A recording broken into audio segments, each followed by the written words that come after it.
Thanks, Megan. Thanks, Bree. Good evening, church. If I haven't met you, my name is Paul. I'm one of the pastors here. I've loved preaching through Genesis. We looked at Abraham, Sarah, Hagar, Isaac, Rebecca, Leah, Rachel, and tonight we're looking at Jacob.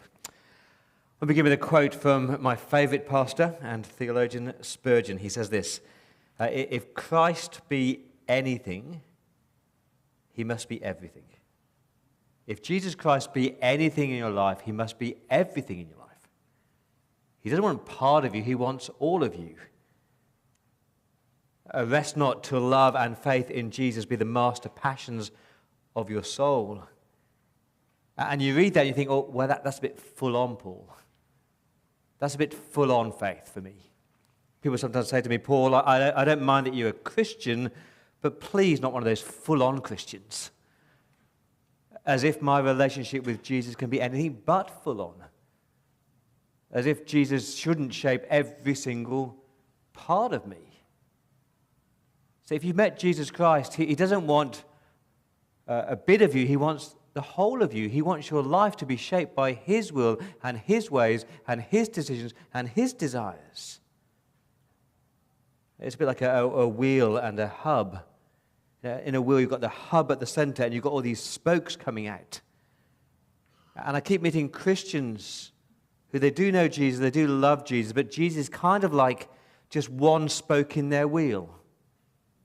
And if they're honest, that themselves are still at the hub of their life evolves around them and rotates around them, their choices, their plans, their desires, their decisions.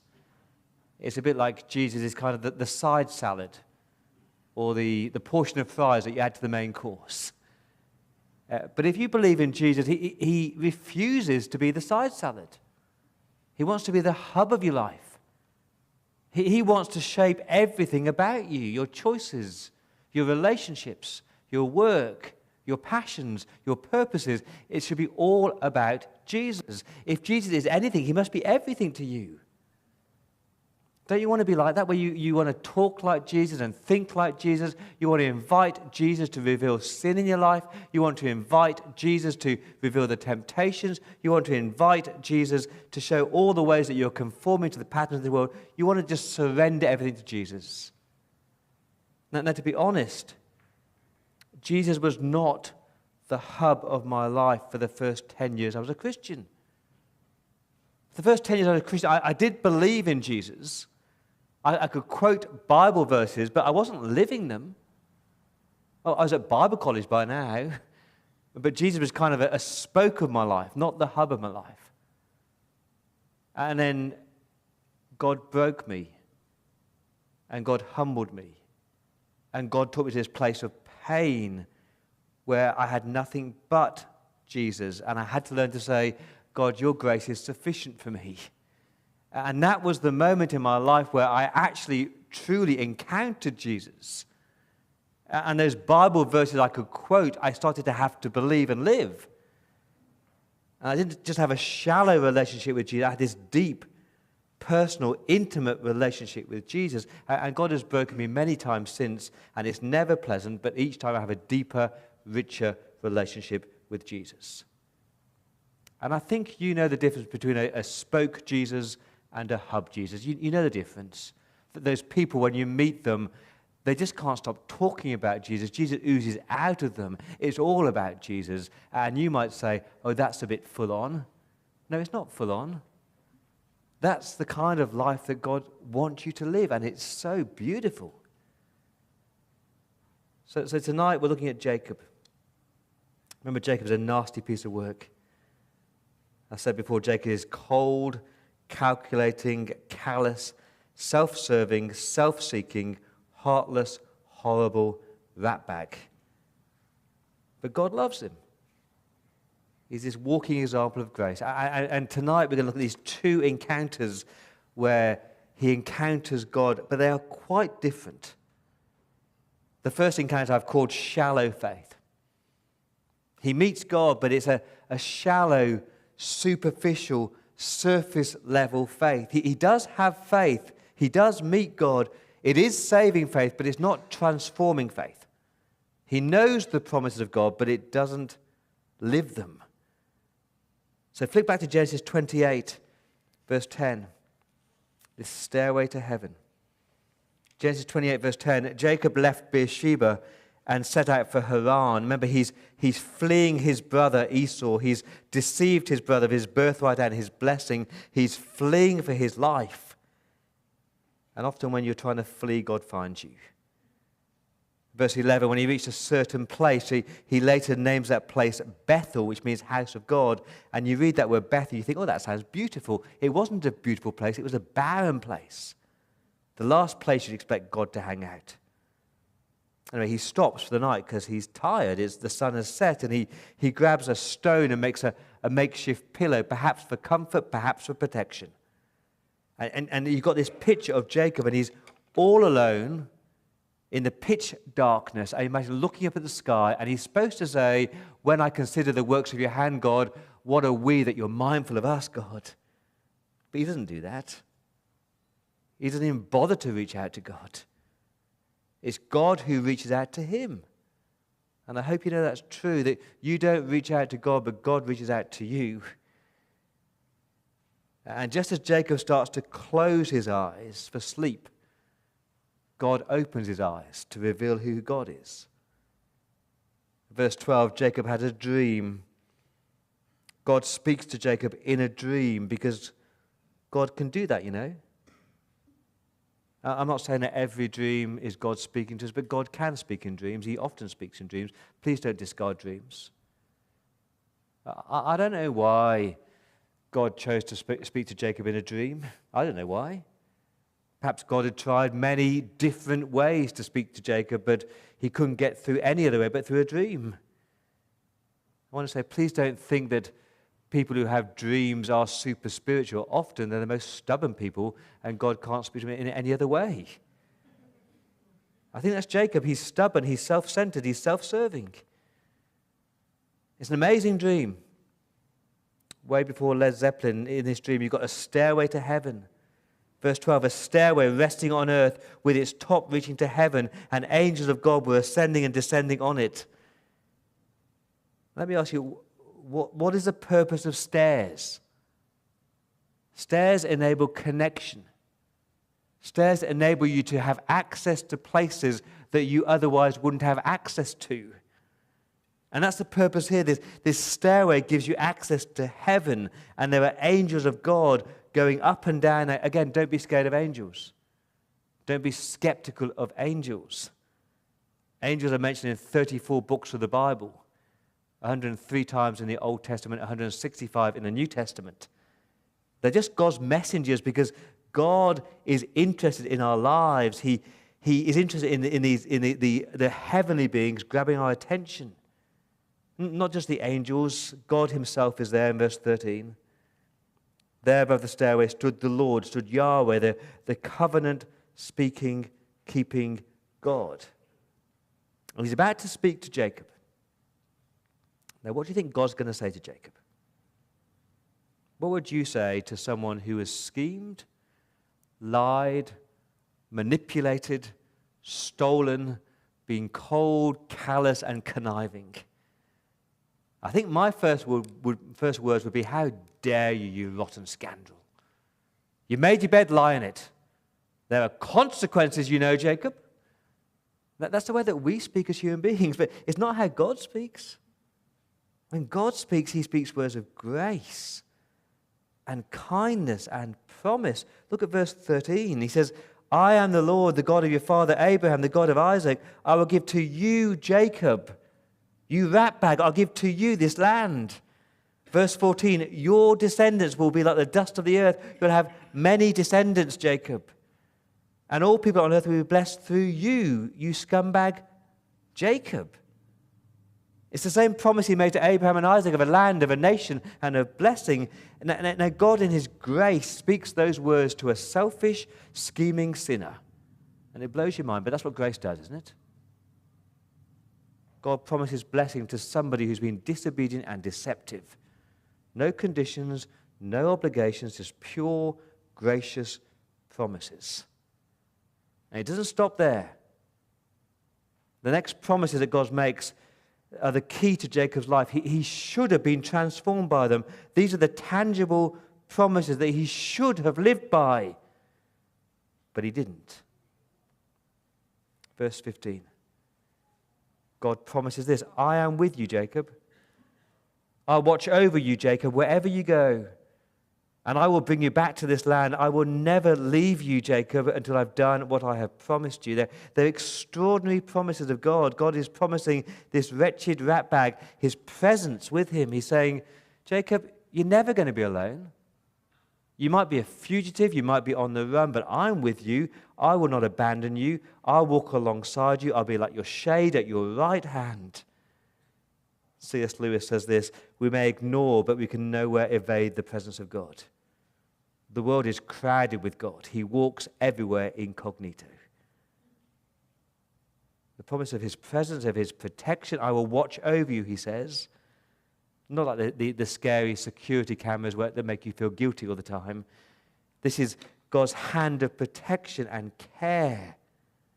The angels providing and guarding and dragging him from danger. And again, I do believe that God's angels watch over us in ways that you just don't imagine. You know, when he protected you from that car crash, when that person grabbed you and you're about to walk onto the road, or that person that you met who spoke a word and you've never met them before, and they spoke a word into your life that changed the course of your life. God can use that. It's God's presence, his protection, his plans, his place. That was the encounter that Jacob had with God. And I wonder whether you've had an encounter with God like that. You don't need to have had a dream, although God can speak through dreams. You don't need to go to Bethel, although you could if you wanted to. It's not a particularly nice place. But I hope you've encountered the person of Jesus Christ. You see, in John chapter 1, it's one of my favorite characters in the Bible. I named my second son after him, Nathaniel. Philip meets Jesus. And Philip goes to Nathaniel and says, Nathaniel, we found the Messiah, Jesus of Nazareth. And Nathaniel says, Nazareth? That backwater place, that barren place? Can anything good come from there? He says, come and see. And then Jesus sees Nathaniel, and Jesus reaches out to Nathaniel and says, Nathaniel, I saw you when you're under the fig tree. And then Jesus says these amazing words, quoting from Genesis 28. He says, Nathaniel, you'll see greater things than that. You'll see heaven open, and the angels of God ascending and descending on the Son of Man. Not a staircase, but on Jesus, because Jesus is now the staircase. Jesus is the way to heaven. Jesus is the way that you encounter God. Not a place, but a person. Friends, in Jesus you encounter God. And Jesus often finds us in the most barren, messed up places. But once you've encountered Jesus, those promises he made to Jacob are promises he makes to you. Of his presence. Because Jesus promises you he will never leave you, he'll never forsake you. Jesus promises he'll be with you to the very end of the age. Jesus promises you that his Spirit will indwell you and you're never, ever, ever alone. That promise of protection, that he sees you, he knows you, he guards you, he guides you, he cares for you. Those are the promises when you encountered Jesus. Now, Jacob encountered God, but it wasn't life-changing. Did he meet God? Of course he did.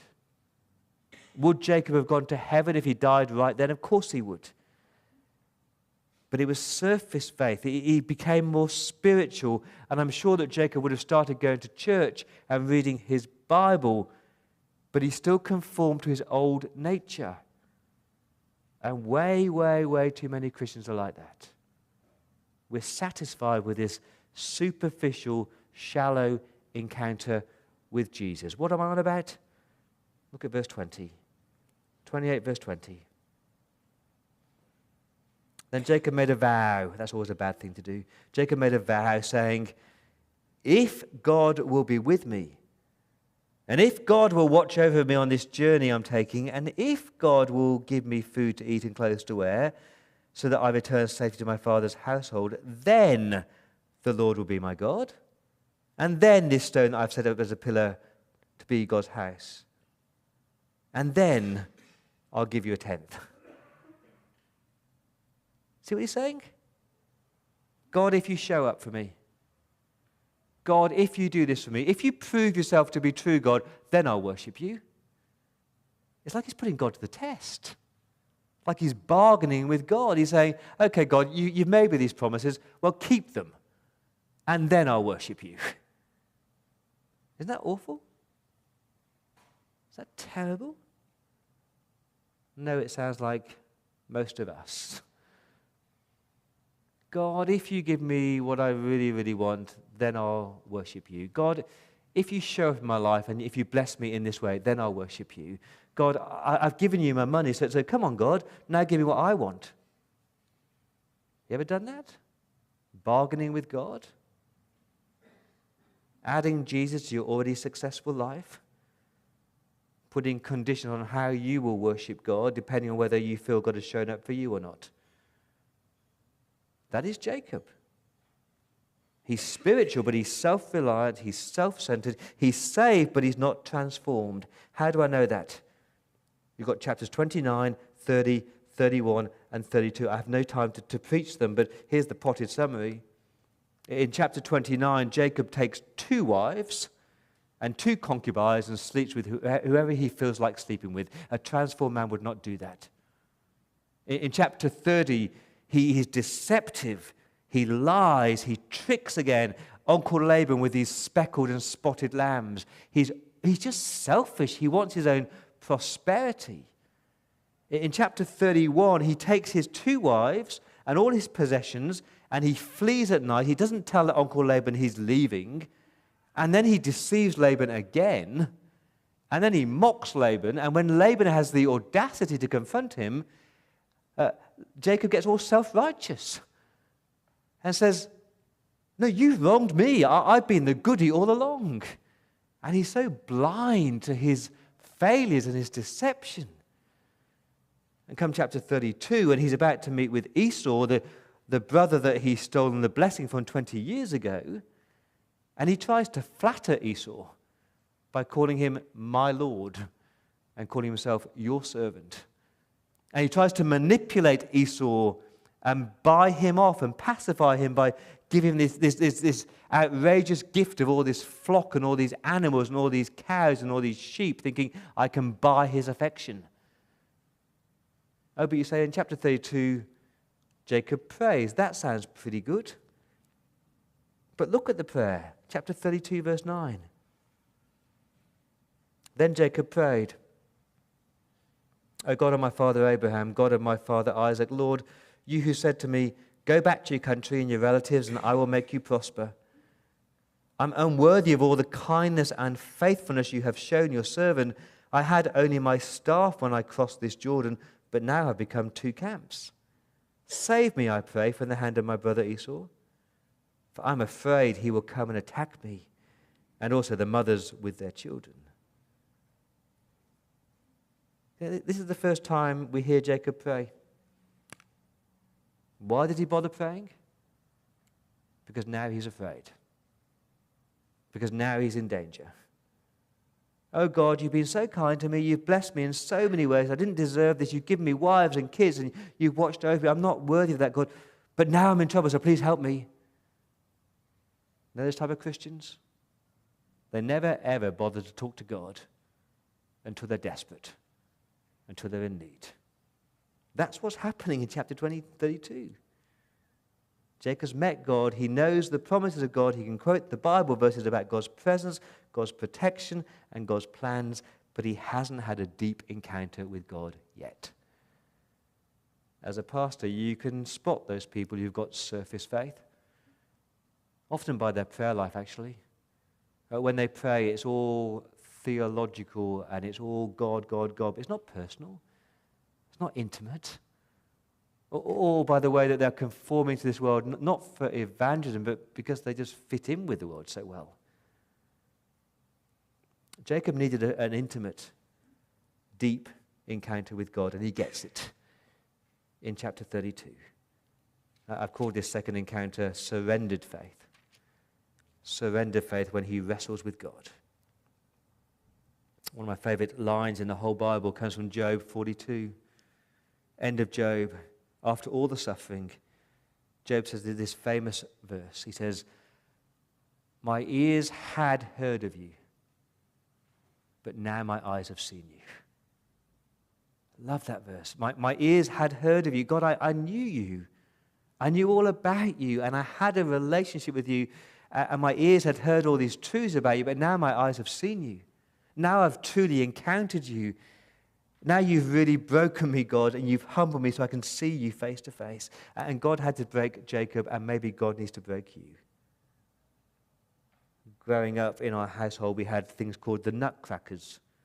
Remember those devices called a nutcracker? You ever seen one of those things? Probably haven't. You're probably too young for those things. Like this nutcracker, you get this nut, and you crack it. Literally, you crack it. And the things that we used to love is trying to guess which were the hard nuts to crack and which were the easy nuts to crack. But you can't tell.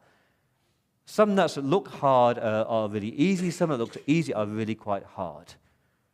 And I think Jacob was a really, really, really, really hard nut to crack. Coming to chapter 32. Verse 22, Jacob sends his 2 wives, 2 female servants across ahead of him, and he's all alone. Verse 24, so Jacob was left alone.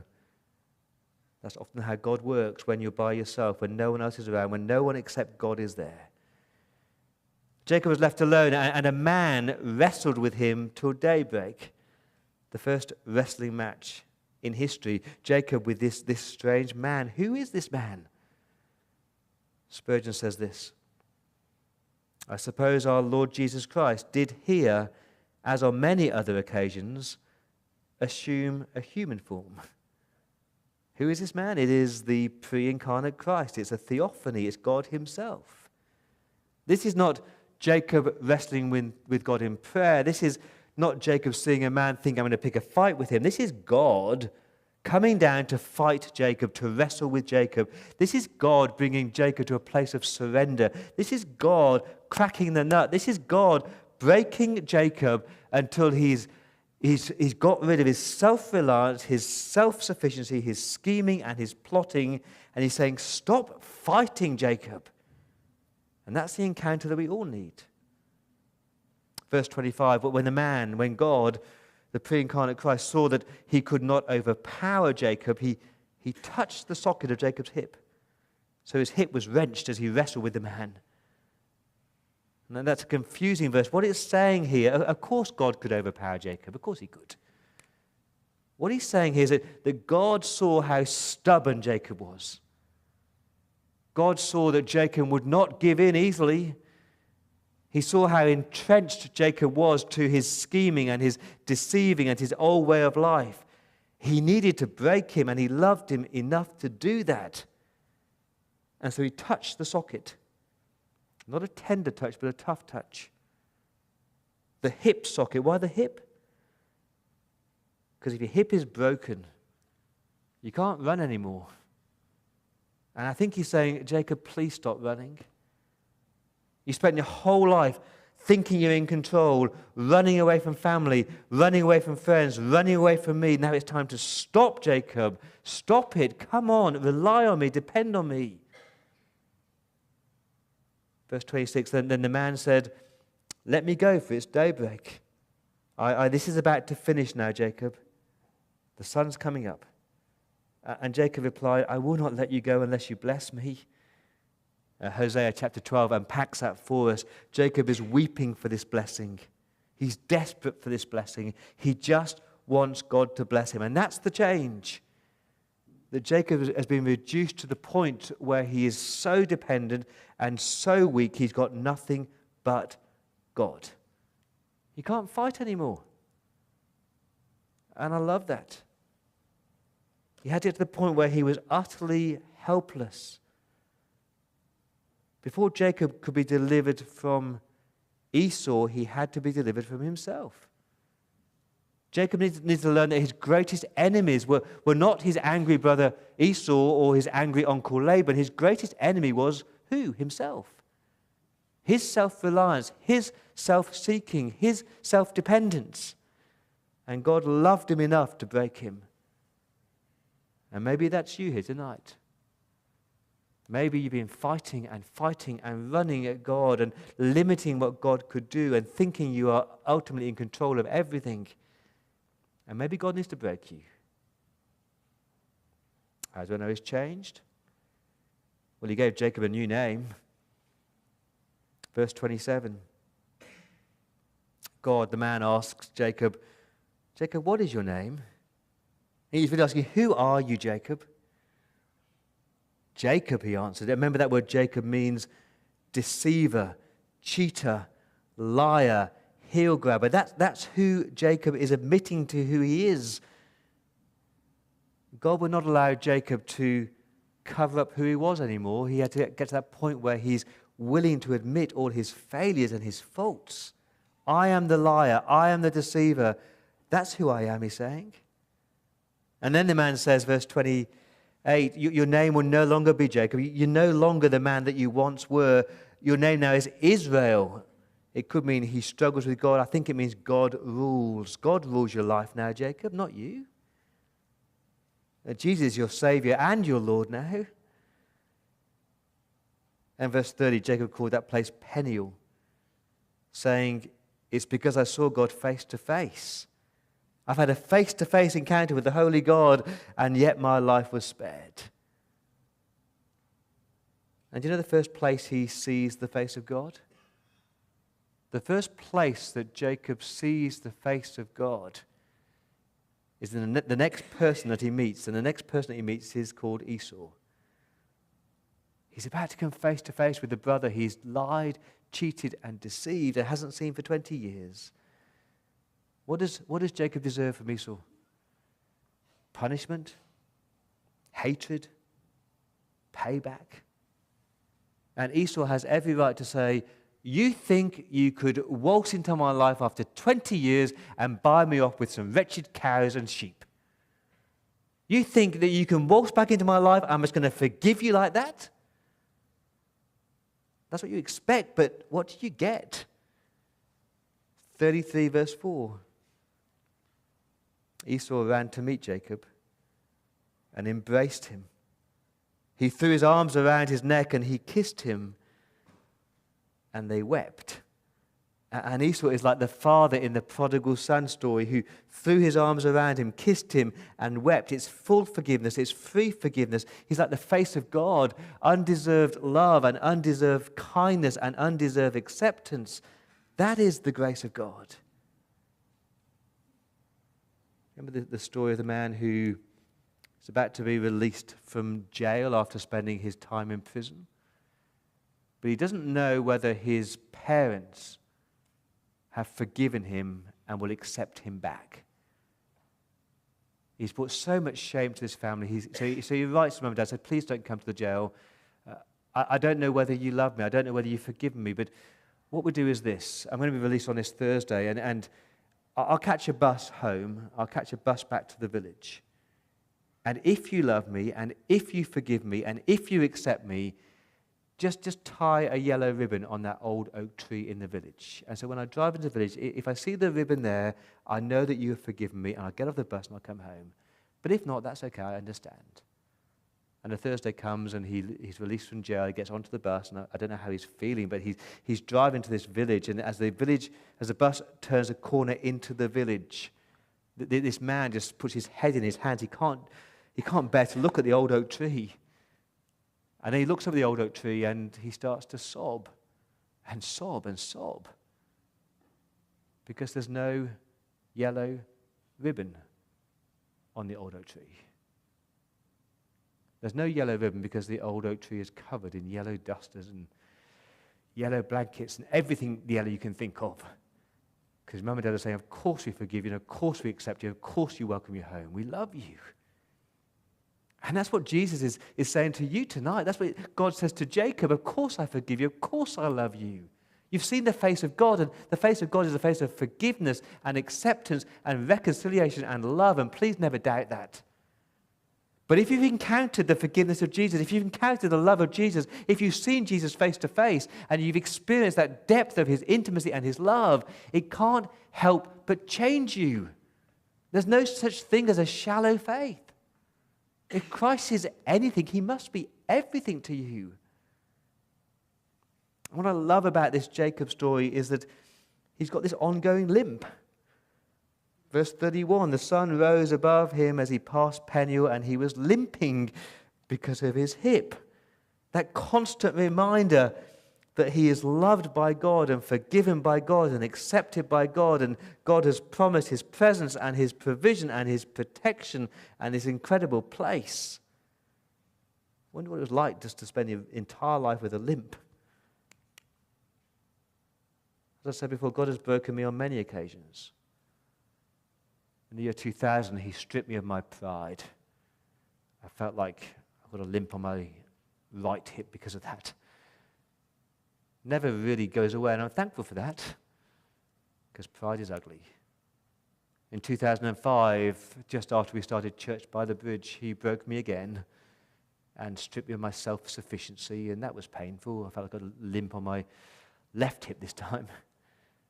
In 2012 was a horrible year of accusations and lies and spiritual attacks, and I felt like God broke my left wrist.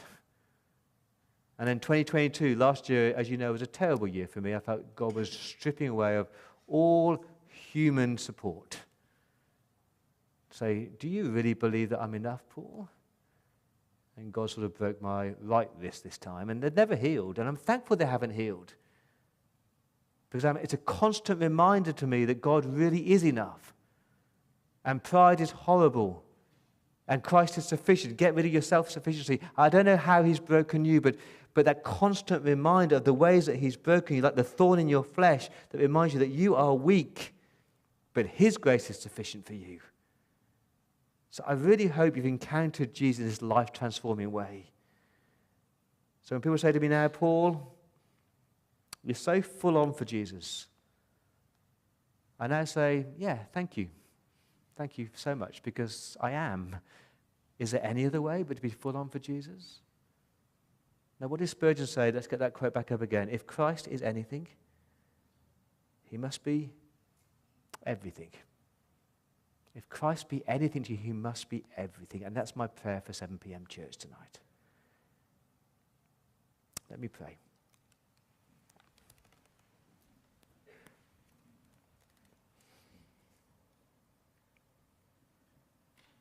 Father, your word tells us that you discipline those that you love. And so we want to thank you tonight, Father, for the way that you often break us. And you take us to places we wouldn't choose to go, so that you would reveal yourself to us more. And we have a deeper, richer relationship with you. And it's dangerous, Lord, but I do invite you to keep on bringing us to a place where we encounter you in that deep, intimate way. Father, forgive us for the times when Christ has not been everything. Forgive us for the times when Christ has been just a spoke in our wheel, or just the side salad or the side of fries. Help us, Lord, please, to be full on for Jesus. We ask that for Jesus' sake. Amen.